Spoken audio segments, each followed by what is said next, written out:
Bismillah. Assalamualaikum warahmatullahi wabarakatuh. Alhamdulillah wassalatu wassalamu ala rasulillah. La haula wala quwwata illa billah. Insyaallah anak-anak ustazah, jumpa lagi kita hari ini seperti biasa dalam proses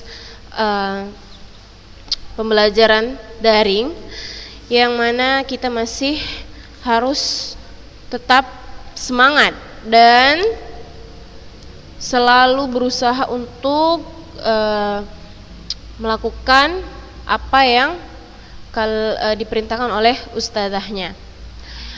Oke, baiklah anak-anak ustazah, gimana untuk hari ini, masih semangat atau pagi-pagi masih pada tidur kemudian bangunnya siang? Enggak ya. Kita harus tetap berusaha untuk berpikir bahwasanya ini adalah sekolah seperti biasa, walaupun nggak jumpa ustazahnya, minimal dengarlah sama suara-suara ustazahnya di sini.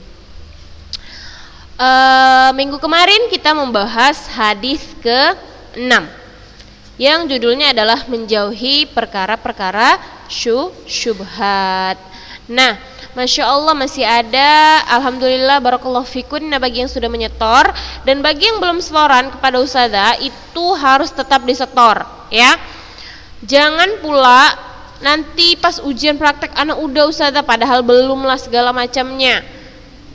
Itu kalian harus tetap tanggung jawab bahwasanya itu adalah kewajiban kalian untuk disetorkan sama ustazah ya.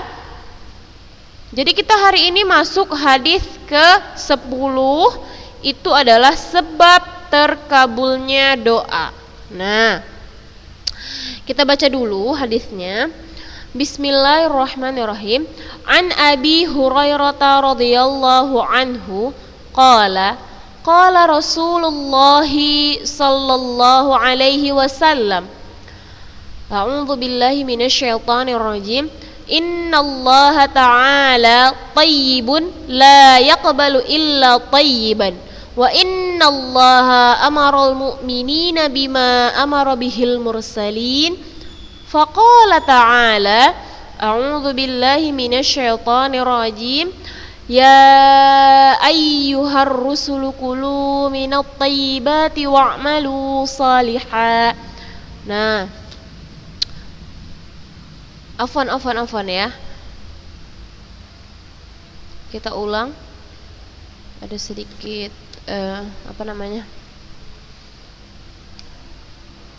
Nah, ini kita masuk hadis ke-10, judulnya adalah sebab terkabulnya doa. Bismillah. An Abi Hurairah radhiyallahu anhu qala Rasulullah sallallahu alaihi wasallam, Innallaha ta'ala tayyibun la yaqbalu illa tayyiban wa innallaha amaral mu'minina bima amara bihil mursalin. Faqala ta'ala, a'udzu billahi minasyaitonir rajim, ya ayyuhar rusulu kulu minat tayyibati wa'malu salihah. Quran surah Al-Mu'minun ayat 51. Wa qala ta'ala, a'udzu billahi minasyaitonir rajim, ya ayyuhalladzina amanu kulu min tayyibati ma razaqnakum. Al-Baqarah ayat 172. Ingat, surah Al-Mu'minun itu minat tayyibati, yang surah Al-Baqarah min tayyibati. Jangan salah ya. Thumma dzakara ar-rajula yutilus safar ash'atha aghbara yamuddu yadayhi ilas sama' ya rabbi ya rabbi wa mat'amuhu haram wa mashrabuhu haram wa malbasuhu haram wa ghudhiya bil haram fa anna yustajabulah. Rawahu Muslim. Dari Abu Hurairah radhiyallahu anhu, dia berkata, Rasulullah Shallallahu Alaihi Wasallam bersabda, sesungguhnya Allah Ta'ala itu baik. Allah itu baik. La yaqbalu illa thayyiban. La yaqbal, mana yaqbal? Tidak menerima kecuali yang baik-baik. Kemudian wa innallaha amaral mu'minina bima amara bihil mursalin. Dan sesungguhnya Allah memerintahkan para kaum mukminin seperti apa yang Allah perintahkan kepada para rasul. Apa yang dulu diperintahkan oleh Allah untuk para rasul, maka begitu juga sekarang Allah perintahkan kepada kaum mukminin, kerjakan apa-apa yang Allah perintahkan dan jauhi apa-apa yang Allah larang. Allah berfirman, kata Allah, wahai para rasul, ya ayyuhar rusul, wahai para rasul, makanlah dari kalian itu minat thayyibati. Apa kata Rasul? Makanlah makanan yang baik-baik. Wa'malu salihah, dan kerjakanlah amal soleh. Quran surah Al-Mu'minun ayat 51. Nah, jadi kata Allah, wahai para rasul, makanlah dari kalian itu makanan yang halal dan kerjakan amalan yang baik-baik atau amalan yang soleh. Nah, begitu juga untuk orang-orang mukmin. Wahai para mukminin, makanlah makanan yang halal dan kerjakan amalan-amalan soleh.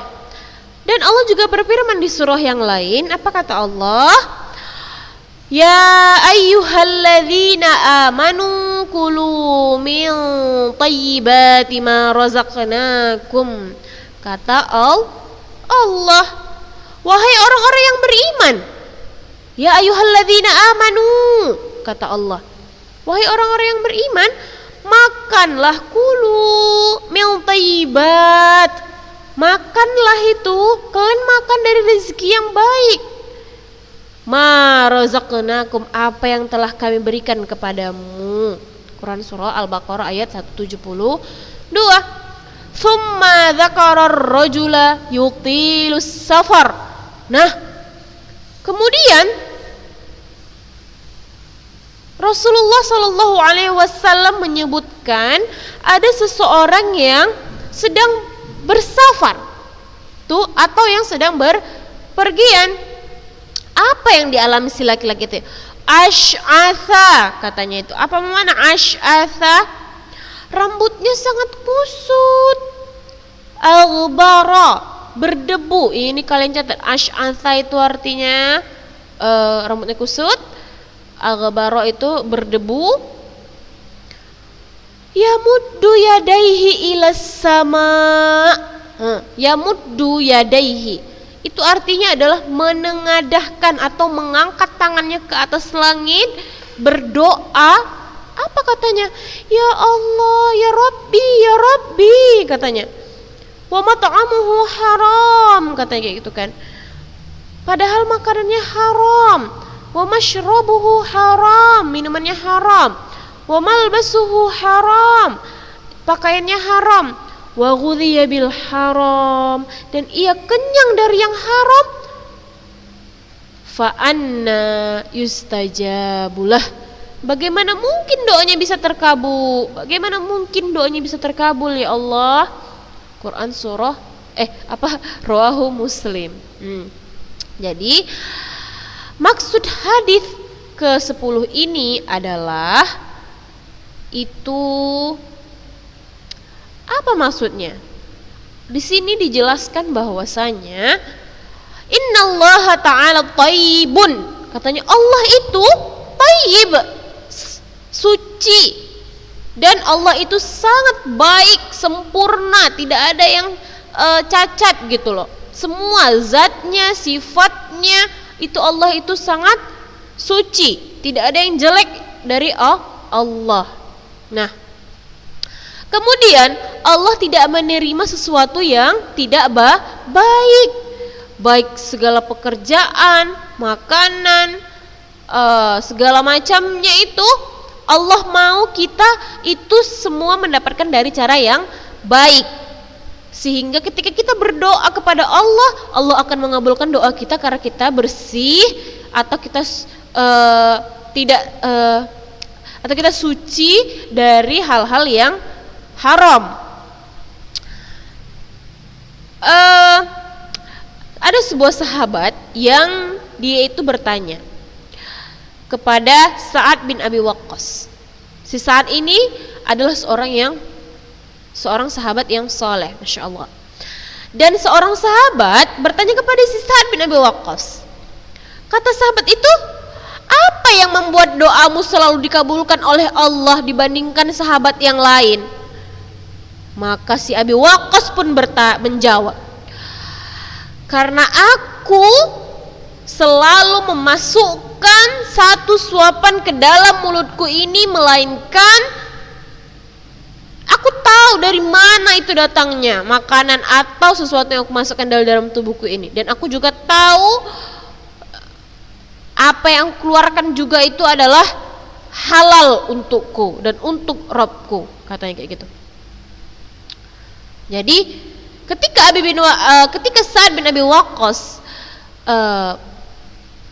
membutuhi kehidupannya itu, dia itu mencari misalnya makanan itu harus dengan cara yang halal, kemudian dia tidak menerima hal-hal yang haram, dia tidak menerima hal-hal yang syubhat, dia tidak melakukan hal-hal yang haram dan syubhat.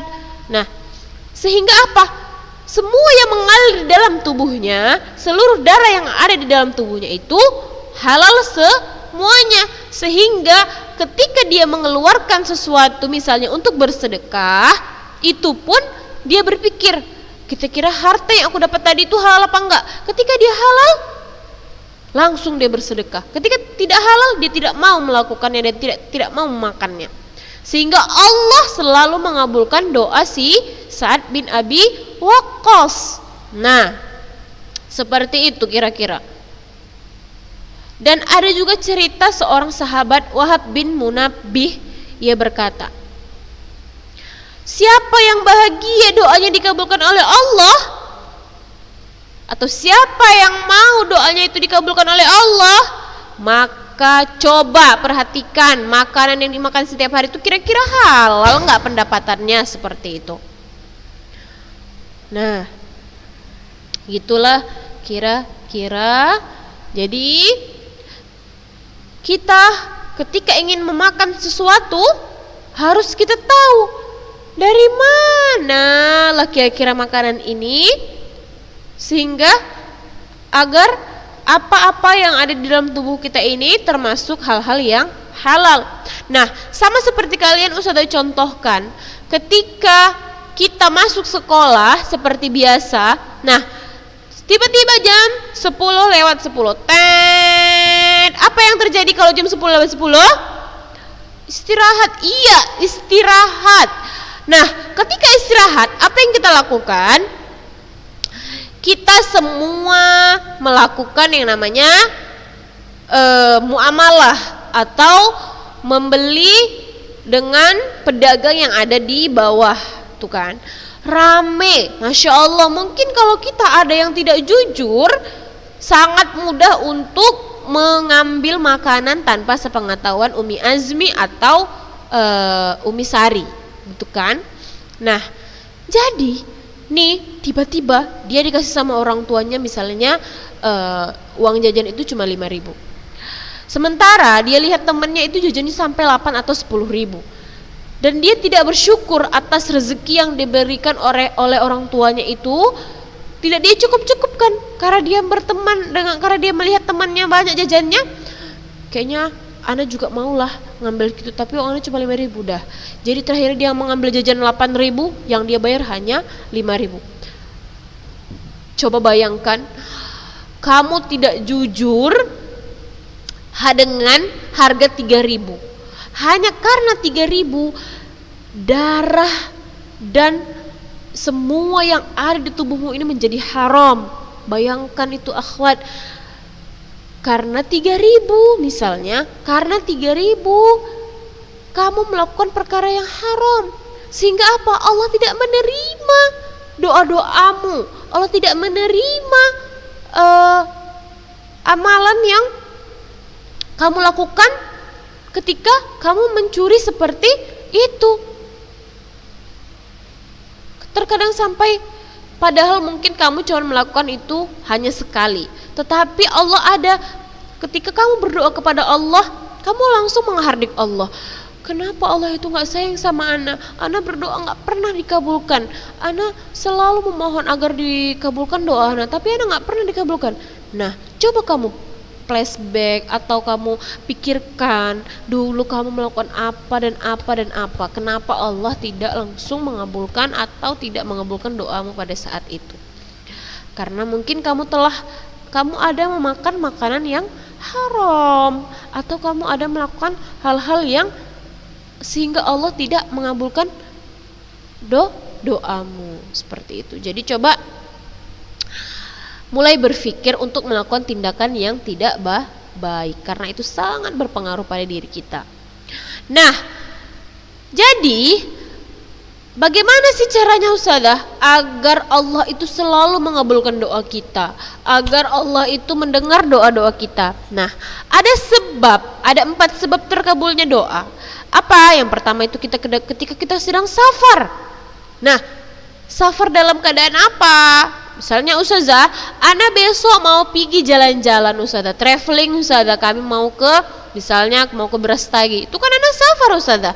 Nah, terus Ana berdoa Ustazah, kira-kira dikabulkan gak ya Ustazah? Nah, safar di sini maksudnya adalah ketika kalian berhaji misalnya, atau kalian pergi umroh. Tuh, kalian ingin bersafar itu niatnya karena ibadah kepada Allah. Maka kita perbanyak doa di situ, perbanyak doa sehingga Allah mudah untuk mengabulkan kita dengan syarat bahwasanya kita telah memakan dan mengeluarkan yang halal atau yang baik, seperti itu. Kemudian ketika safar kemana, misalnya kita mau berziarah karena sunnah Rasulullah Sallallahu Alaihi Wasallam, misalnya takziah seperti itu kan, ke rumah saudara yang jauh seperti itu. Atau ketika misalnya kita pulang kampung, kita pulang kampung itu kan kita niatnya silaturahim, ya kan? Safar karena silaturahim kepada keluarga. Masya Allah, itu insya Allah termasuk sebab terkabulnya doa seperti itu. Jadi bukan safar karena mau traveling ya, itu tidak termasuk sebab terkabulnya doa. Kemudian yang kedua adalah meminta dalam keadaan yang sangat butuh. Kita pengen kali, ya Allah ya Rabbi, anak misalnya ada keluarga yang betul-betul dia itu tidak makan sampai 3 hari dan dia itu sangat kelaparan. Ya Allah, berikanlah kami rezeki ya Allah untuk hari ini ya Allah. Mungkin Allah tidak memberikan dia uang kan, tapi misalnya ada seorang fulana atau orang yang datang memberikan makanan seperti itu. Atau yang ketiga, ketika kita berdoa ke atas langit kepada Allah, ya Allah, doa misalnya kita kemarau seperti itu, ya Allah berikanlah kami hujan ya Allah agar kami bisa hidup seperti itu, ya kan? Itu termasuk sebab terkabulnya doa. Dan ketika kalian berdoa juga di dalam sujud kalian, ketika ya Allah ya Rabbi, itu biasakan untuk memanggil dan memuji nama Allah dengan asmaul husnanya. Misalnya kita berdoa, ya Allah ya Rabbi, ya Ghafur ya Syakur, ampunkanlah segala dosa-dosa hamba ya Allah. Atau memuji Allah, ya Dzal Jalali wal Ikram. Kemudian ya Mujibas Sa'ilin, misalnya wahai Rabb yang mengabulkan doa orang-orang yang meminta, seperti itu.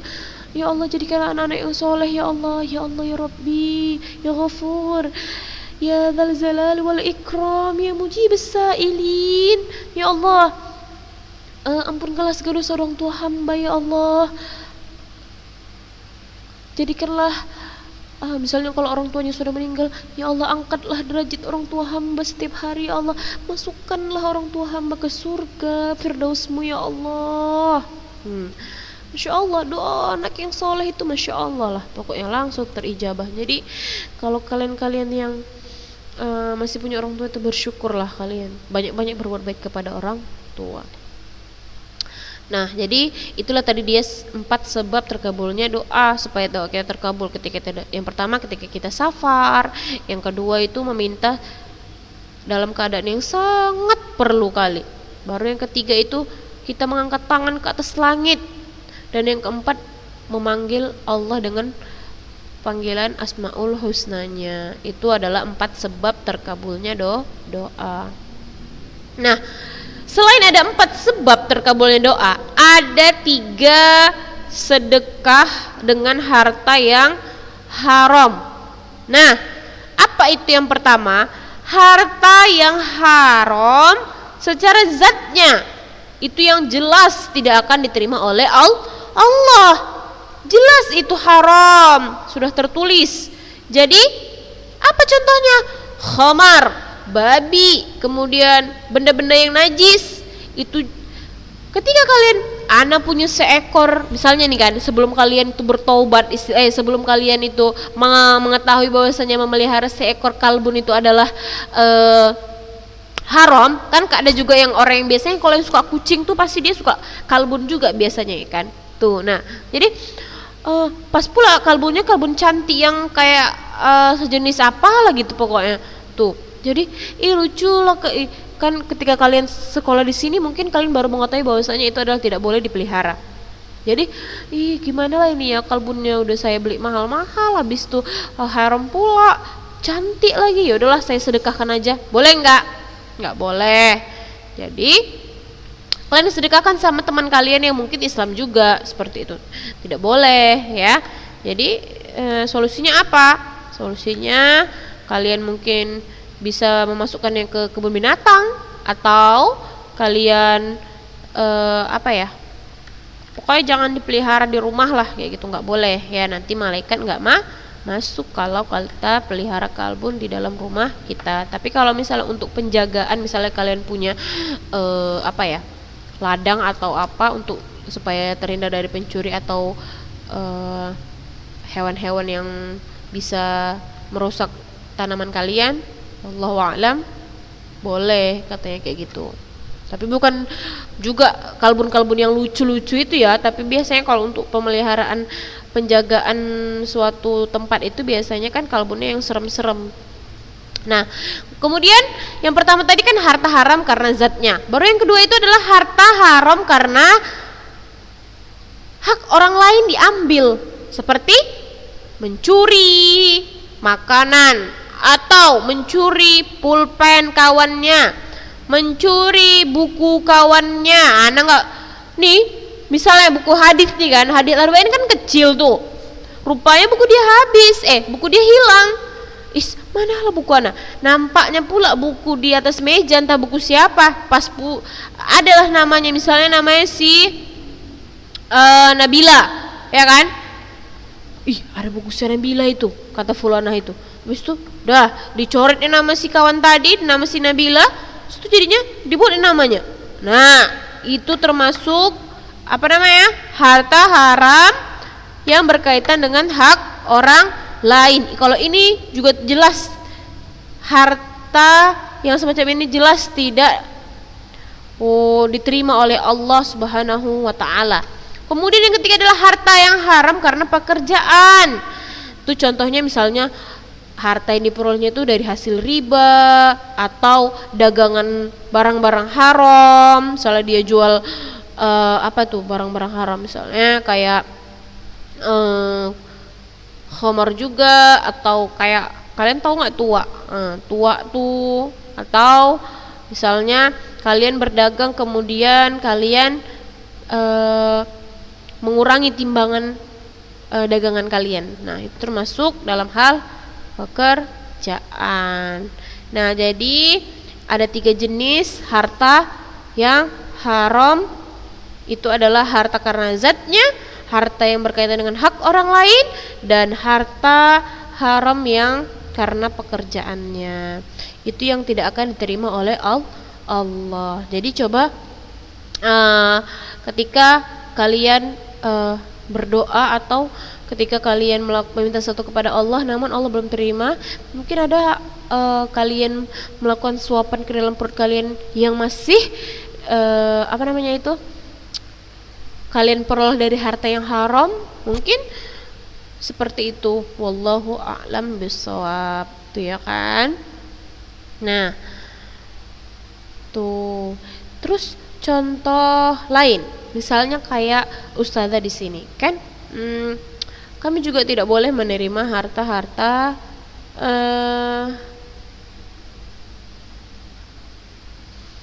itu harta haram, seperti yang kayak misalnya kayak kemarin itu yang saya kasih tahu yang syubhat itu. Nah, itu juga termasuk harta haram kan, jadi tidak boleh kami terima gitu kira-kira ya akhwat. Nah, jadi itulah kira-kira hadis ke-10 ini yang bisa kita petik, bahwasanya coba mulai sekarang kalian melakukan tindakan-tindakan itu berpikir, apalagi kalian sudah belajar, sudah mengetahui ilmunya, tinggal mempraktekkannya seperti itu. Nah, jadi maksud hadis ini juga dalam yang thumma dzakara ar-rajula yutilu safar. Nah, ada seorang lelaki. Nah, ini juga ya, seorang lelaki yang sedang bersafar tadi kan, Allah akan mengabulkan doanya, apalagi dia rambutnya sangat kusut dan berdebu jorok seperti itu kan, dan dia berdoa kepada Allah. Nah, ini Allah akan langsung mengabulkan doanya seperti itu. Nah, tapi ini dia makanannya juga halal ya. Ini dia menceritakan gimana itu doanya mau terkabulkan ya Allah, sementara dia makanannya haram, minumannya haram, pakaiannya haram gitu. Bagaimana dia bisa mendapatkan terkabulnya doa engkau? Seperti itu dia bertanya kepada Allah. Nah, gitulah kira-kira ya. Jadi kalian ketika di sekolah nanti, ketika ada temennya pulpennya jatuh, dibalikan, jangan pula dimasukkan ke dalam tas, nggak boleh. Terus ketika kalian rupanya ada teman kalian yang tidak punya pulpen, kalian kasih pinjam pulpen yang kalian hasil curian tadi. Nah, itu kalian percuma, kalian tidak akan mendapatkan pahala dari hasil sedekah kalian meminjamkan pulpen. Seperti itu kira-kira ya. Jadi semoga hadis ke-10 ini bisa membuka hati kalian ketika kalian melakukan hal-hal yang haram-haram, untuk segera bertaubat dan melakukan hal-hal yang baik. Allahumma amin. Mungkin ini aja untuk hadis ke-10. Silahkan seperti biasa kirim linknya, kirim setorannya lewat link yang Ustazah kasih. Batasnya itu sampai hari Ahad jam 12 ya. Tidak ada lewat-lewat lagi. Oke? Yang lewat dari situ Ustazah buat tidak setoran. Paham? Kira-kira paham ya, insyaallah. Baiklah, kita tutup aja pelajaran kita untuk hari ini. Subhanakallahumma bihamdika asyhadu an la ilaha illa anta astaghfiruka wa atubu ilaik. Assalamualaikum warahmatullahi wabarakatuh.